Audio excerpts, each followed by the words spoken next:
This is Danny Johnson at the CPAC convention here in Washington, D.C. We are going to be talking with Mr. Manuel A. Rosales. That's correct. And he is with the Latino Coalition here in Washington, D.C.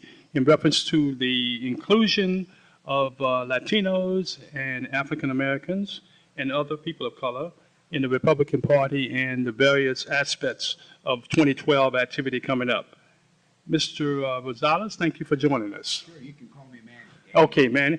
Manny and Danny show. Manny as in M-A-N-N-Y? That's it. You got Okay, Manny, what is the purpose of you being here today? Well, I was invited by Suhail Khan, who has a group called Inclusions here in Washington and meets on a regular basis, to really emphasize the importance of growing the party. As you would know, and you've noticed already in our previous discussion, that this convention here of CPAC is a majority Anglo convention. And what we're trying to do is inform and educate and include other aspects of the party. And our purpose today is to really go over what we need to do to grow the party and to win elections. What is it that the Republican Party and the RNC, the Republican National Committee, needs to do, in your opinion, in your organization, in the inclusion of people of color, such as the Latino community? Well, you know, I was at the RNC. I just left as Deputy Director of Coalitions under Michael Steele. And one of the best things that Michael did was create that unit. Because building coalitions, the word building is really essential. It's long-term, it's not short-term. When you talk about outreach, you're talking about a short term. When we talk about coalitions, you're also talking about building around issues. But when you really want to talk about building and increasing the party, you have to look at grassroots. That's where it's at. The organizations already exist. Our job was to go out, identify them, work with them, set the plan, execute the plan, and support them in their efforts, because that's where you win the elections and that's where you grow the base.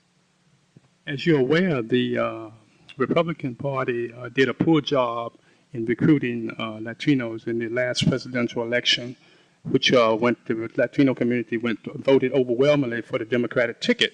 How do you propose, or what are your ideas on how that can be improved for 2012? Well, you know, the Bush model worked. I think we have to go back and revisit that model. In 2000, George W. Bush got almost 40+% of the Latino vote. It's the messenger and it's the message. Obviously, the 2008 election, that campaign did not address the issues properly with the Hispanic community. Of course, we also had somebody that was very charismatic on the other side running, and you had a lot of turnout, huge turnouts in all minority communities that voted for the presidential election of Barack Obama. So we need to, one, have a good messenger to battle in 2012. And at the same time, we have to give the tools again to the grassroots to be able to grow the party and vote for our candidates. As you are also dealing with the issue of immigration, how do you, some of your ideas on how to deal with the issue of immigration and dealing with the issues of a number of Latinos who come to the U.S. who want to make a better life for themselves? But as you know, the Republican Party have a different philosophy towards immigration. What are your solutions or suggestions for the Republican Party on this issue? Well, I can't speak for the party itself, but I can tell you that as an immigrant myself, I came when I was 4 years old. Immigration was obviously an issue that we have to deal with.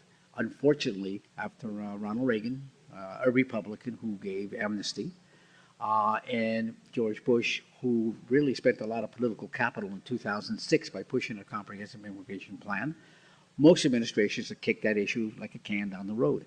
We have to deal with it. It's not going away, and we have to be very pragmatic and look at it as a market-based solution. Now, it's a very complex issue, but it's simple in the long term. We have to deal with securing the borders. That's obvious. We also have to see what we do with people who are already here, and we have to set those criteria. We have to have a very good, comprehensive immigration plan for legal immigrants. In other words, we got to increase our H-1B visas so we can get the right kinds of people here. And lastly, one of the most important aspects that's not discussed as much is that we got to deal with our foreign policy. I mean, immigration is because people don't have opportunities where they are. They don't see the economic growth. They don't have jobs, so they come where they're at.